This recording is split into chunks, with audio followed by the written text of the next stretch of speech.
The first sign my son had started arranging my life without me was how weak the coffee tasted. That may not sound like much, but my wife June had made coffee in this house for 38 years. And after she died, I made it the same way she did, 7 scoops, not 6, and let it finish dripping before you touched the pot.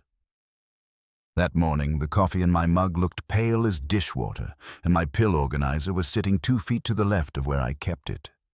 I stood in the kitchen doorway, with my hand still on the frame, and listened to Daniel say, he slept better in the back room anyway. He said it softly, like he was talking about the weather. Lynn was standing at the counter packing apple slices into little plastic containers for the kids' lunches. She didn't look up. She just said, I know. It's less stairs for him in the morning. The thing was, I had gone to sleep in my own bedroom. The kitchen smelled like coffee and toast and the cinnamon oatmeal Lynn made when she was trying to make the house feel organized. Beyond the sink window, the backyard grass was silvered over with cold. We'd had one of those hard Ohio nights where the dark settled early and stayed mean. The furnace had kicked on twice before dawn. I knew because I'd been awake for both of them. Daniel turned when he heard me. He gave me the same tight smile he'd been wearing more lately, the one that always looked to me like it belonged on a man apologizing to a customer not speaking to his father. Morning, Dad, he said. How'd you sleep? I looked at him for a second longer than I meant to. In my bed, I said. He laughed once through his nose. Right. Sure, I just meant after we got you settled. Lynn slid the mug closer to my chair. I made it a little lighter, she said. You said strong coffee was bothering your stomach. I had not said that. I walked to the table and sat down where I always sat. Though even that had changed some since Daniel and Lynn moved in for a little while last spring after the rent on their place went up.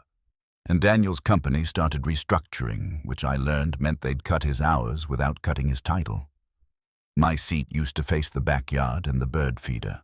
Now there was a pile of school folders there, and the table was turned half a step so Lynn could keep an eye on the mudroom and the toaster at the same time. I wrapped both hands around the mug anyway. It was warm, if nothing else. Daniel leaned against the counter with his arms folded. He was 43 years old and built heavier through the shoulders than I'd ever been. When he was young, people used to say he had my eyes. As he got older, I stopped hearing that. Maybe that was because my eyes had gotten old. Maybe it was because his had gotten harder. You looked turned around last night, he said. I just don't want you climbing over that rug in the dark. There was no rug to climb over. June had hated loose rugs. Said they were ankle breakers, dressed up as decorating. I set the mug down. I've been walking to that bathroom since Reagan was in office. Lynn gave a little half laugh, the kind meant to sand the edges off a thing. We know, Walt. We're just trying to make more noise, he said. I've noticed that once people begin trying to make things easier for you, they often stop asking what you'd actually like. My name is Walt Mercer. I'm 71 years old. I retired from Local 683 12 years ago, after most of my life pulling wire through half-finished schools, county buildings, grocery stores, and church additions across 3 counties. I am not a dramatic man. I do not misplace whole rooms. I still drive myself to my doctor, still pay my own taxes, still know where every breaker box in this house is and which window sticks after the first freeze. After June died, the house got quieter, but it didn't get smaller. I kept it the way she liked it. Dish towels folded over the oven handle. Coupons and church mail in the blue crock by the phone. Extra batteries in the hall drawer under the notepad. Her little brass bell on the back porch for when supper was ready in warm weather, though no one rang it now. Daniel and Lynn moved in with the children Tyler and Emma. And for a while, I told myself the noise was good. Shoes by the door again. Cartoon voices on a Saturday morning. A casserole dish in the fridge with somebody's name written on tape. Life where there had been too much silence. I told myself that because a widower can talk himself into a lot when he doesn't want to sound lonely. I took one sip of the coffee and said, "It's weak." "I know," Lynn said. "That's better for you." Daniel pushed off the counter. "Dad, let's not start the day like this. what he opened the fridge, then shut it again without taking anything out. Defensive. That word sat there between us, like something sour left on a plate. Tyler came thumping down the hall in socks, his backpack half-zipped, hair standing up in the back. Emma followed slower, dragging the sleeve of her sweater over one hand. They were good kids, smart enough to notice tone, which meant grown folks ought to be more careful around them than they usually are. "Morning, Grandpa," Tyler said. "Morning, bud." Emma climbed into a chair and glanced from Daniel to me. "Children can smell strain faster than hounds smell meat." Daniel turned easy and cheerful for them, like a switch had flipped. "Eat quick, guys. Bus will be here in 20. He did that more now. Spoke one way to me, another way to the room. It's a strange feeling watching your own child practice being the adult in the house while you're still sitting right there. After the kids left, Lynn wiped down the counter. Daniel checked his phone and I carried my mug to the sink. The weak coffee had left a bitter coat on my tongue. I was thinking about going upstairs and remaking the bed proper, because the comforter had felt bunched under my legs in the night, and June used to say a bed told the truth about a house quicker than a front porch ever could. When I got to the top of the stairs, I stopped. My bedroom door was open. Not wide, just enough. At first, I thought Lynn had been in there dusting. She had a way of straightening surfaces that made every room look like it belonged to a realtor. But then I saw the closet. Half my shirts were there. I walked in slow. My shaving kit was missing from the bathroom shelf.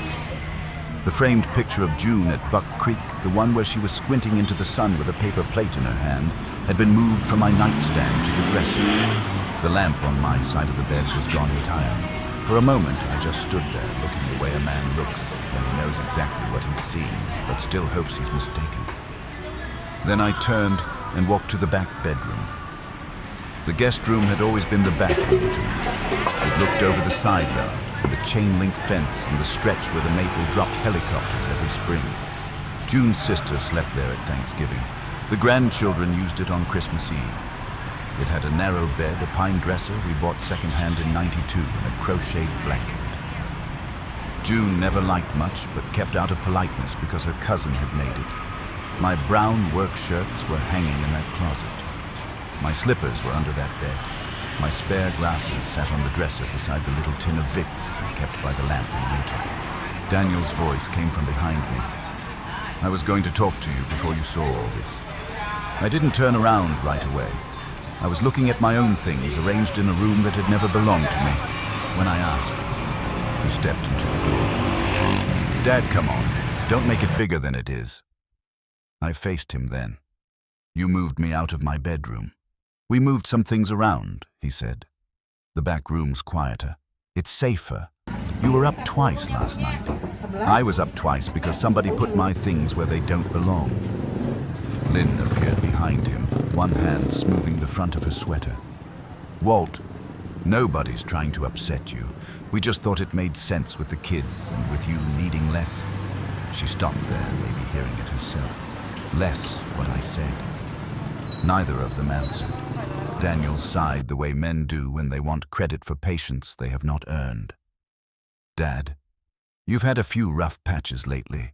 We're trying to stay ahead of it." Ahead of what he didn't say.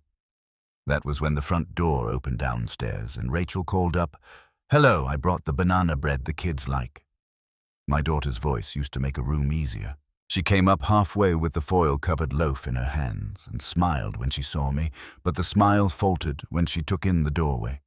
The open closet, my shirts in the guest room behind me. "Oh," she said softly. Then she looked at Daniel, not me. "You already got him settled." Something in my chest went cold, then colder than the yard outside, colder than the weak coffee downstairs. Because that meant Daniel had already told her a version of this. And whatever he'd said, it wasn't that he'd moved his father out of his own room.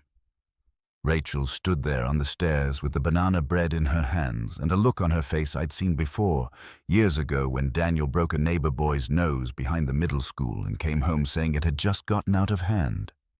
She had that same careful look then, too. Not shocked, not quite. More like she was measuring which version of the truth the room could survive. "Settled," I said. Rachel's fingers tightened under the foil pan. "That's just what Daniel said on the phone." Daniel spoke before she could add another word. "Can we not do this in the hallway?" I looked from him to my daughter and then to the shirts hanging behind me in the guest room closet. There is a kind of humiliation that comes all at once, hot and clean. And there is another kind that arrives slower, the way cold gets into a barn, through the boards. This was the second kind. It was in Rachel's voice, in the fact that my son had made the call before the conversation, in the understanding that I was the last man in the house to hear what had been decided about me. Rachel climbed the rest of the stairs. "Dad, I didn't mean I know what you meant. I said, though, what I really meant was, I knew what Daniel had meant." Lynn stepped in with that smoothing voice of hers. "Why don't we all go downstairs?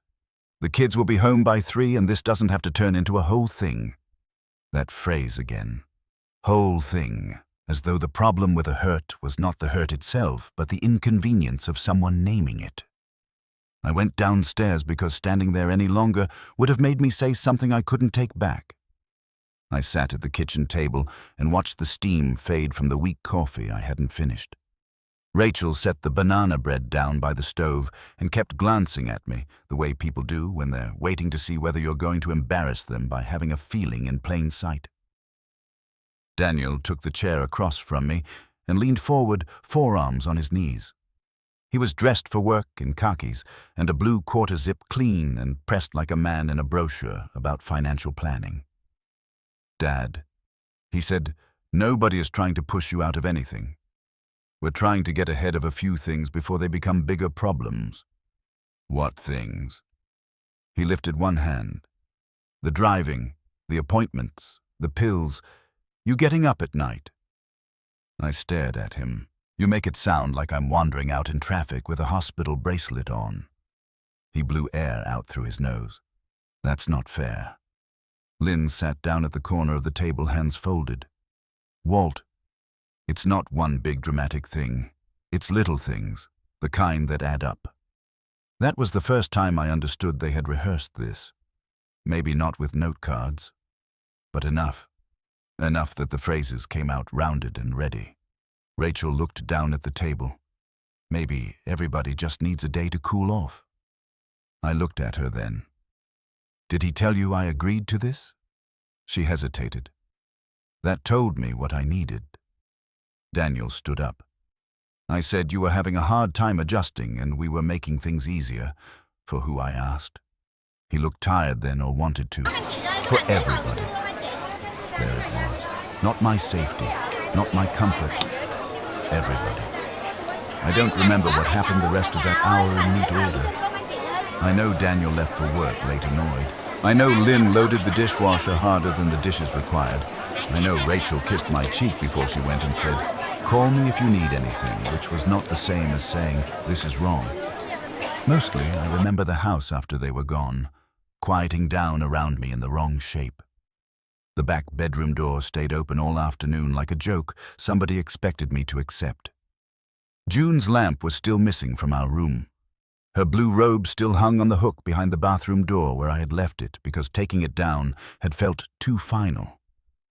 I stood in that room and looked at the empty nightstand and thought about something June said to me 2 winters before she died. We'd been at the kitchen sink after supper. Daniel had just left after borrowing money again, this time for a truck repair that somehow turned into a few other things too. I said, "He'll get on his feet." And June dried her hand slow on the dish towel and said, "Walt, your son doesn't hate being helped. He hates not being the one with his hand on the wheel." At the time, I thought it was one of those sharp little truths wives say because they notice what men excuse. I didn't think she meant danger. I thought she meant temper. Pride. Male foolishness passed from one generation to the next. That afternoon, standing in my own bedroom with my things thinned out around me, I heard her words differently. The next morning, I drove myself to the pharmacy in Reynoldsburg because I wanted to hear one person answering to ring. It was cold enough that the truck's steering wheel felt like stone through my gloves. I parked crooked, the first time backed up, straightened it and sat there a moment longer. Mona, the pharmacist, had known me years. Not well, but enough to know my name and the blood pressure prescription I'd been filling regularly since 2018. She wore little silver snowflakes on the scrub top of her. "Morning, Walt," she said. "You doing okay?" "Yes," I said. "That's what I'm here to find out." She frowned a little and came around to the consultation. I told her I wanted the refill dates on my medications, and I wanted to know whether anybody had called with concerns about how I was taking them. She clicked around on her screen, reading, "No issues here. Refill history steady. Looks like somebody did ask about switching to a different weekly organizer system." "Somebody." She looked up. "Your daughter-in-law, I think. She said she was helping simplify things. I felt something harden under my ribs." "Did I miss anything?" I asked. "No," she said. "According to us, you're right on time." I thanked her and took the print out. Out in the truck, I laid it on the passenger seat and sat with both hands on the wheel. I could still hear Lynn's voice in the kitchen. "He's mixing up his pills." It had sounded so reasonable then, so tired, so burdened. From there, I drove to Dr. Brooks's office without telling anyone. My regular follow-up had been set for next Thursday, but when I checked the reminder card in my wallet against the note on the fridge the night before, they didn't match. I'd almost talked myself out of making anything of it. Old men do forget things. I have forgotten things. A fence estimate, a gallon of milk, whether I lock the garage side door, but I know what I write in my own wallet. At the desk, I asked the girl there to print my upcoming appointments. She did, smiling the way young people smile at old men they assume are there for harmless confusion. "Looks like you missed the one on Monday," she said. "I didn't miss Monday," I said. "I was never told Monday." She turned the screen slightly and pointed. "It was moved up from Thursday after a family call. Notes say your son was concerned about increased confusion and wanted you seen sooner." I didn't say anything for a moment. The girl's smile faded. "Would you like me to get—" Karen was the office manager. She'd been there nearly as long as Dr. Brooks. She brought me into the little side office with the fake ficus plant and shut the door. When I told her I had not authorized any change and had not missed any appointment, I knew about her face changed in that small professional way that says a person has stopped treating something as simple. "Dr. Brooks has a cancellation in 20 minutes, she said. "Can you stay?" I nodded. I sat in the waiting room under a television turned to a home renovation show nobody was watching. Two women in puffy coats flipped through old magazines. Somewhere a printer coughed out forms. I had the pharmacy printout folded in my jacket pocket and my appointment sheet in my hand. I remember staring at my own name typed at the top and feeling not confused, not exactly, but stripped, like Daniel had reached into the space between me and the rest of the world and started speaking there in my voice. Dr. Brooks came in herself and took me back. She was 60-something, gray hair, cut short glasses on a blue cord. June trusted her. I trusted her because June did. She closed the exam room door and sat on the stool, not the computer chair. "Tell me what's going on, Walt." So I did. Not dramatic, just plain. The bedroom, the weak coffee, the pills moved, the appointment, the words, rough patches. The way my son had already told Rachel I'd been settled. Dr. Brooks listened without interrupting. Then she asked me questions. Day, month, year. Who was president before the current one? 3 words to remember. A clock face to draw. Medication names. Whether I'd gotten lost driving. Whether I was managing my bills. Whether I felt afraid in my home. That last one sat there between us. I said I feel managed in my home. She took off her glasses and held them in one hand. "You are not showing signs of cognitive impairment that would justify someone taking over your decisions, Walt." I looked at her, and I hated how much relief hit me. Not because I doubted my own mind, not exactly, but because after enough careful voices in your kitchen, some part of you begins checking itself against the walls. She went on. "I also need you to understand something. Family concern can be real and still become overreach. If appointments were changed without your consent, that is not a small matter. I nodded once. Then she said, "You are fully competent to manage your care." I looked down at my hands. They were old hands. Ropey veins, cracked knuckle skin, a crescent scar near the thumb from a panel box in 1987. June used to call them workingman hands. I sat there looking at them and thought how strange it was that a man could need a doctor to hand him back to himself. Before I left, Karen handed me a fresh printout of my appointments, all restored under my direct contact number, and Dr. Brooks told me if anybody called trying to speak for me again, the office would note it and call me first. I drove from there to the county records office because once a man begins finding rot in one beam, he checks the next. The woman at the counter was younger than my daughter. I gave her the address, waited while she typed, and listened to the building hum around us. Fluorescent lights, copier noise, somebody coughing down the hall. She printed the record, slid it toward me, and tapped one line with her pen. Owner of record, Walter Harlan Mercer.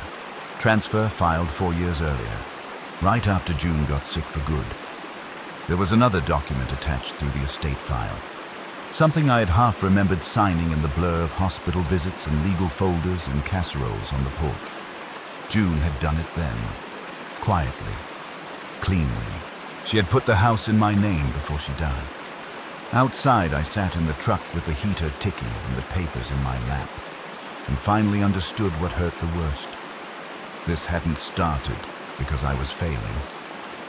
It had started because Daniel had decided I was close enough to being old that he could begin building the story first.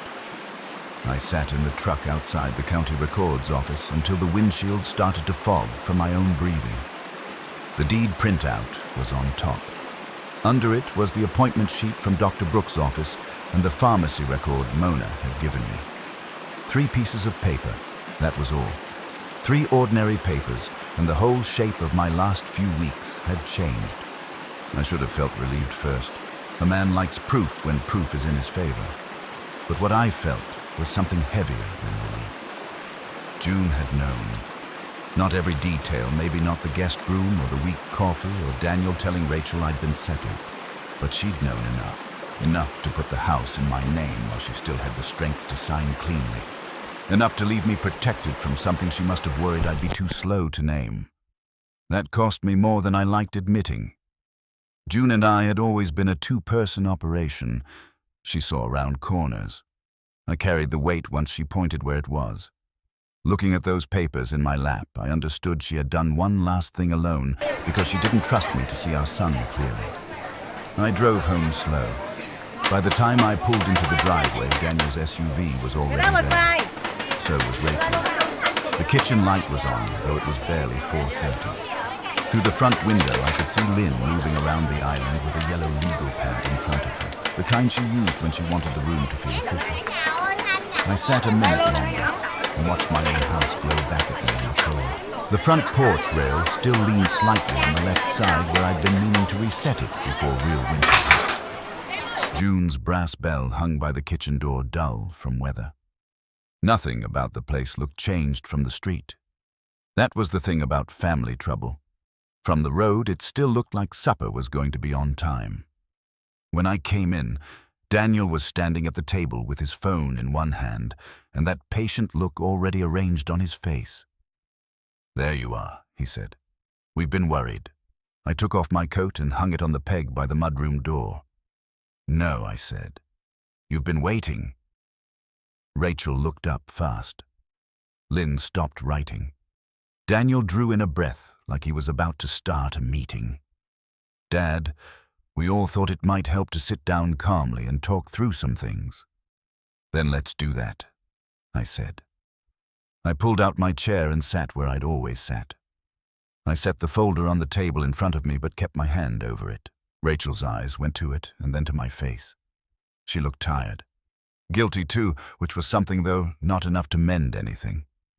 Daniel stayed standing for another second, maybe thrown off that I hadn't come in hot. Then he sat across from me. Lynn took the end chair with her legal pad. Rachel stayed to my left, turning her wedding ring around her finger once the way she had since she was 16 and nervous before a driving test. Daniel folded his hands. Dad, nobody wants a fight. We're trying to make sure you're safe and that this house stays manageable, and that we don't wait until there's a real issue before we deal with it. Real issue, I said. Go ahead. He nodded once as if grateful I was cooperating. You've had a couple rough patches. The appointment confusion, the pills, the nighttime wandering. The bedroom issue wasn't about taking anything from you. It was about keeping things simple before someone got hurt. I let the silence sit there after he finished. I wanted the room to hear the full shape of it, the whole careful little speech. Then I said, You called Rachel before you talked to me. Daniel's jaw tightened. I was asking for support. You changed my doctor's appointment before telling me. We were trying to get you seen sooner. You told Lynn I was mixing up my medication. Lynn leaned forward. Walt, you did seem confused. That morning I opened the folder and slid the pharmacy printout across the table toward her. No, I didn't. Your conversation with the pharmacy about changing my pill organizer is noted there. My refill history is regular. The room got still. Lynn looked down at the paper but didn't touch it. Daniel tried first. That doesn't prove anything. I nodded. No, by itself it doesn't. I took out the appointment sheet next and laid it beside the first. This shows my Thursday follow-up was changed to Monday after a family call. I was never told. Then you said I'd missed it. Rachel looked at Daniel now. Not me. You told me he forgot. Daniel shifted in his chair. I said he wasn't tracking things the way he used to. I looked at my daughter. That's what I'm talking about. That right there. Nobody said anything. I reached into the folder again and took out the note Dr. Brooks had printed and signed that afternoon. I kept that one in my hand a second before reading from it because I wanted Daniel to hear my voice on it before he heard hers. Mr. Mercer is fully competent to manage his own care and personal decisions, I read. Any changes to appointments or care plans are to be made directly with him unless otherwise authorized. I set the paper down flat between us. Lynn's face changed first. Not dramatically, just enough. Her mouth came loose the way it does when a person realizes the room has shifted somewhere they didn't expect to follow. Daniel stayed very still. So you went to the doctor behind our backs. That almost made me laugh. Behind your backs, I said, in my own truck to my own arse doctor because my own son had started speaking for me. Rachel put one hand over her mouth. Daniel leaned forward. Dad, you are blowing this up. No one was trying to take over your life. I looked at him for a long moment then. 43 years old. My son. The boy I taught to tie a square knot with extension cord scraps in the garage because it kept his hands busy when he was mad. The same boy who once took apart a lawnmower carburetor on the driveway because he wanted to understand how power moved through a thing. June used to say Daniel had to have his hands inside the machine or he couldn't rest. I said, Then why did you move me out of my bedroom before asking me? He opened his mouth. Why did you tell Rachel I'd been settled? He shut it. Why did you let people start saying I was having rough patches when what really happened was you changed the facts first? The room held on that. Rachel spoke into the quiet. Daniel. He looked at her, then away. I was trying to prevent a bigger mess. I nodded slowly. There it is. He bristled. Dad, you don't know what it's like carrying all this. I almost answered with anger then. Almost. The mortgage years. The overtime years. The years when June clipped coupons and I took Saturday calls because Daniel needed braces and Rachel needed books and the transmission went out and then the roof did. I could have emptied a lifetime out on the table right then. But that was not what this room needed. Instead, I took out the last paper and slid it toward him. He looked at it, frowned, then looked again. Owner of record, Walter Harlan Mercer. Lynn leaned over before she could stop herself. Rachel stood up half an inch from her chair. Daniel blinked once. "What is this?" "This," I said, "is my house." He stared at me. "Dad?" "No." "Listen now. You've done enough talking for me." My voice wasn't loud, but it landed harder than loud would have. "June put this house in my name 4 years ago. Clean and legal. She did it while she was still thinking straighter than anybody in this room, and I expect there was a reason." That was the first time I saw something close to fear move across Daniel's face.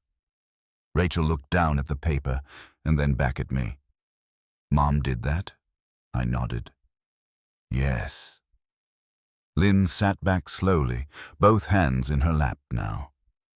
Daniel tried one last time. "That doesn't change the fact that we were worried about you.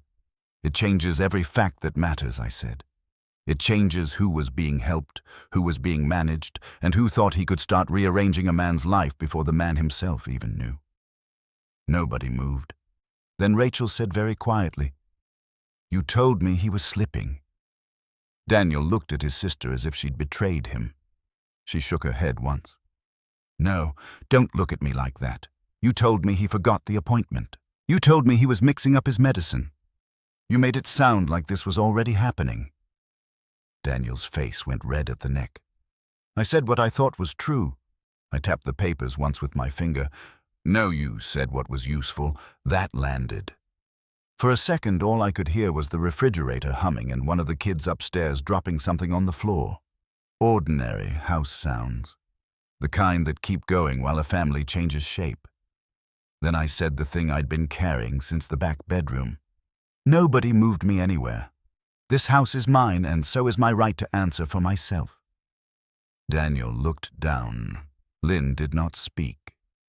Rachel sat slowly back in her chair, tears in her eyes. She was trying not to make into a spectacle. I gathered the papers back into the folder, neat and square. "You and Lynn can stay through Christmas," I said. "After that, you make your own arrangements. Until then, my room goes back the way it was by tomorrow night. My mail comes to me. My doctor hears from me. And nobody in this family uses words like rough patches or settled for me again unless I say them first." Daniel looked up, then shocked, maybe not by the terms, but by the fact that there were terms at all. I stood. He said, "Dad."